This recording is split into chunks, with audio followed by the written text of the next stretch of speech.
every other week, little live Facebook web stream. Super excited to be here. Welcome to March. Welcome to spring. I think it was like a week or two ago. We had ice. Today I went out without a jacket. We had power outages, and now the daffodils are out. So weird, good times, right? Just weird times. No big deal. We're excited for spring. We got our new little owl friend behind us, so we're super excited to have him with us. Now we're really live from the Owl's Nest. Really live from the Owl's Nest. Very good. So let's start off with Alicia. Alicia, how's the QuickBooks world doing? You got anything we need to know? Yeah, there were two little pieces of news this week that I'm really excited about. The first one is that DocuSign is now part of the subscription if you're using QuickBooks Online Advanced. So the highest level tier of QuickBooks Online Advanced now comes with a subscription for DocuSign. So if you are sending your clients any kind of legal documents or engagement letters or contracts and you want them to initial it and sign it, you can now do it right inside your QuickBooks. So that is a fabulous innovation. I'm really excited about that one. That sounds great. Yeah. I'm going to look forward to using it. And then the second one is a terminology thing that Intuit is really committed to DEI, diversity, equity, and inclusion. And one of the terminologies that has been used is when you're setting up user accounts that whoever's the lead accountant on it has, or the owner of the file, let's say, has up until now been called the master administrator. And so instead of using a word that invokes slavery, they have now changed it. So it's now a primary administrator, which I think is an actually more descriptive term. So I'm really happy for that change. Way to go, Intuit. Whoop, whoop, whoop. And of course, because we always like to make sure we're giving you tips and things to help you be productive, I got a QuickBooks thing I want to mention real quick because it's really helped me with what I'm doing, and that's receipt capture. I don't know if everybody knows this now, but especially in the mobile QuickBooks app, you can capture your receipts right on the fly. It uses scanning technology, so literally like you're at the restaurant or you just bought the printer or whatever it is, pull the receipt out, scan it with your phone, and then what happens then, Alicia? What happens to the receipt once we scan it? It imports right into your QuickBooks. That when you look at the banking center, there's another tab that says receipts, and you can go into the receipt, you can see the receipt, it automatically codes the date and the dollar amount for you, and you just have to select which payment account you used and put in the details of what it was for. And especially for people who are out in the field a lot, and if you're a bookkeeper who's trying to, chase down your clients or your employees to get them to send in the receipts, this is a game changer. Game changer. I want to thank Matt Butler for that because he's the one online that says, anybody else got a shoebox full of receipts and it's tax time and I'm done with this? I need to figure something else out. And Alicia immediately jumped in and said, hey, if you're using QuickBooks Online, capture your receipts in the moment through the scanning. Spectacular. I actually got him to use it this past week. I went in and there was a receipt from Jamie. It was a first. Me? That's not. I've done it before. That was not a first. It was first this month, but not a first. Excellent. Well, let's switch gears over to the Apple world. So, we're enjoying our M1 chips. I got my 13-inch MacBook Pro with the M1 chip, and man, that chip is fast and amazing. We do have an Apple event that we're expecting to be announced March 12th, and that will announce when the event is. And in the event, hopefully, we're going to be hearing about more new products, like maybe the AirTags or maybe an iMac with the M1 chip or the 16-inch MacBook Pro. Anybody waiting for a 16-inch MacBook Pro with an M1 chip? Very patiently for mine. Right. So the 13-inch MacBook Pro with the M1's out, and I have it, and I love it. It is spectacular. But what I want to talk to you guys today about is scam calls. Anybody get calls about their auto warranty, right? Like I really don't need an auto warranty from Coos Bay, Oregon, or wherever they're calling from now. But the scam we're seeing right now is Apple support calls. People calling you and saying that do you know somebody that's had this happen, Alicia? I had one day where I got 6 of them within a 2-hour period. And so basically, if they realize you're on an Apple device or you own Apple devices and they get your cell phone number, they will literally call you once every 15 minutes for about 6 hours. And I have had clients that have had 20, 30, 40 phone calls just bing, bing, bing. If you answer those phone calls, they then know that you're real and they will put you on their lists forever. They will leave you a message that says, we're Apple Care and there's a problem with your Apple ID and you need to call this number and we need to fix it. Here's the rule of thumb. Apple will never call you. Apple support does not instigate calls to you, right? If you call them and they say, do you want to call back? They will call you back, but they will never call you out of the blue. So that's the first thing, is just to know, don't believe that, because that's completely false. And I've got a class I do, Internet Security Basics, and my rule of thumbs are know your source.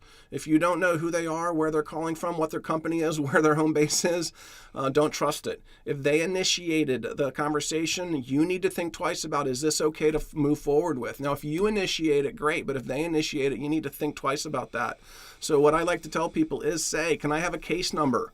I will call you back on your 1-800 number that's published on your website. If their reaction is, no, wait, no, I got to, then they're scamming you, right? If they don't want you to get off the phone at that point, they're scamming you, right? So test them out and see if they're okay with you calling them back. Because if they're not, then they're not legitimate.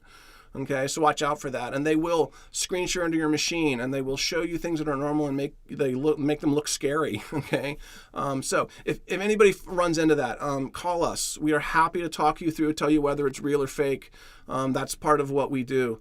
So that's kind of like my soapbox this month is like, I've got too many clients falling for this.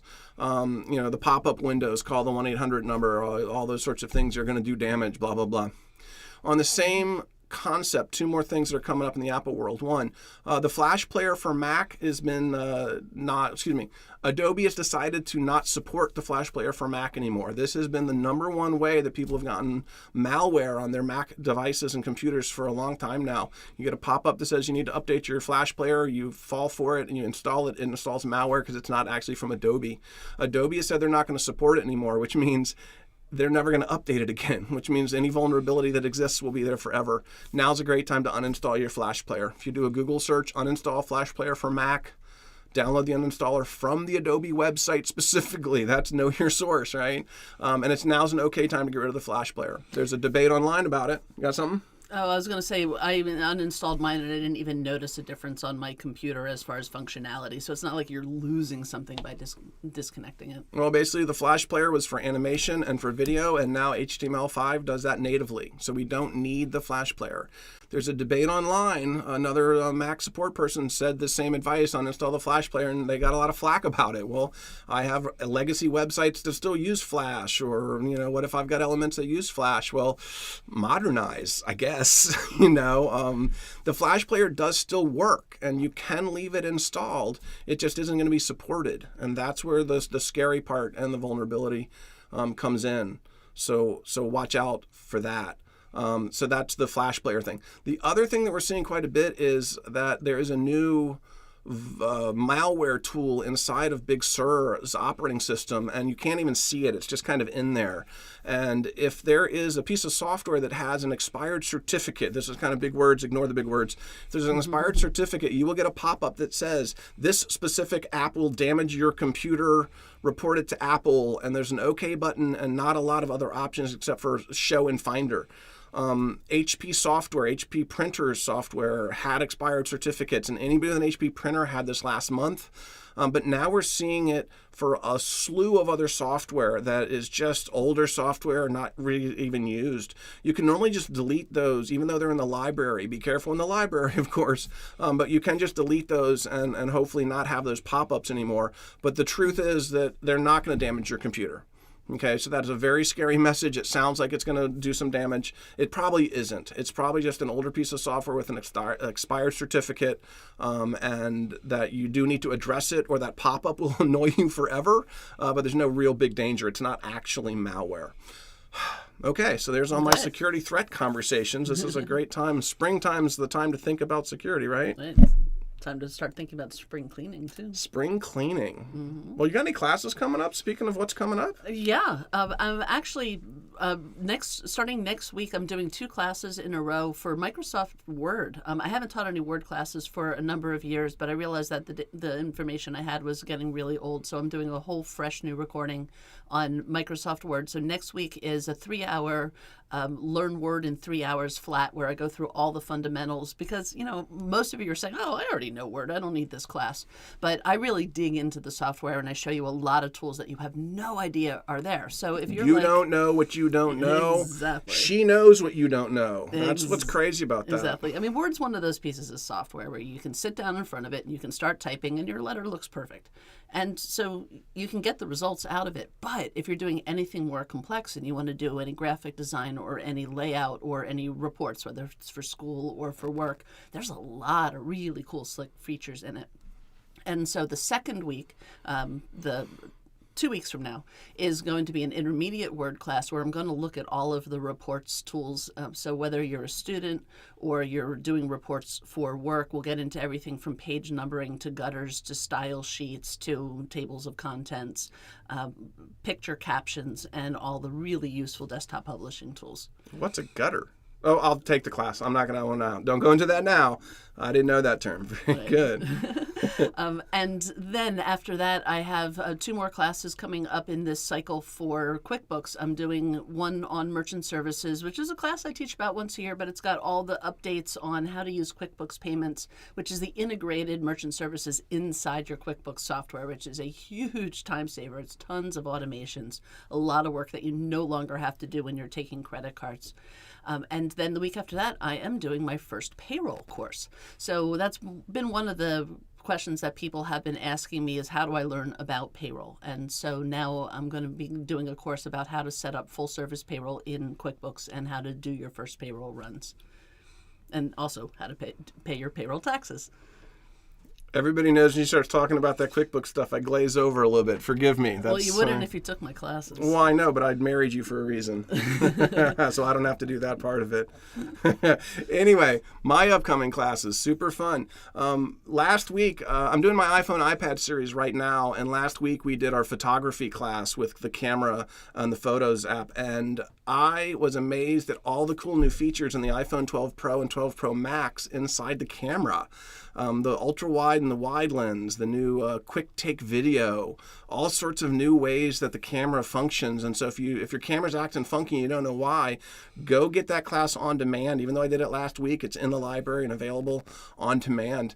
Tomorrow I'm finishing the iPhone iPad series, doing a class on Apple IDs and iCloud. It's a little bit of a technical class, but if you want to know all the ins and outs of Apple IDs, what does it give you, what does it not give you, what does iCloud provide, and what do you still need to do manually, how to change your password, what websites you can leverage to really get in control of all that stuff. And so great class coming tomorrow if anybody wants to nerd out on that kind of stuff. That's the class also, like to sync your computer to your phone. So if you do it on your phone, it shows up on your computer. That's iCloud, yeah, the syncing technology. How do you make sure that the data is where you want it or where you don't want it, right? Mm-hmm. And so where do you find those settings? Where do you turn those things on and off?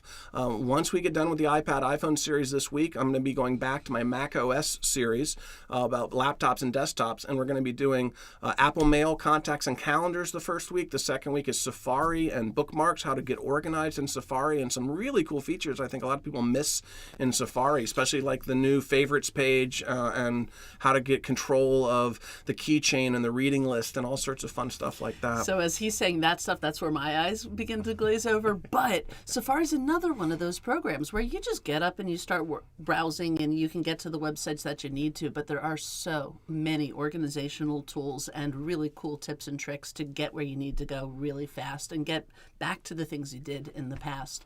So I definitely recommend that Safari class. I'm going to build a little bridge right now and even talk about one of the features that kind of comes up in the next 2 weeks is that in Safari, or the next 3 weeks, Safari actually has what are called iCloud tabs.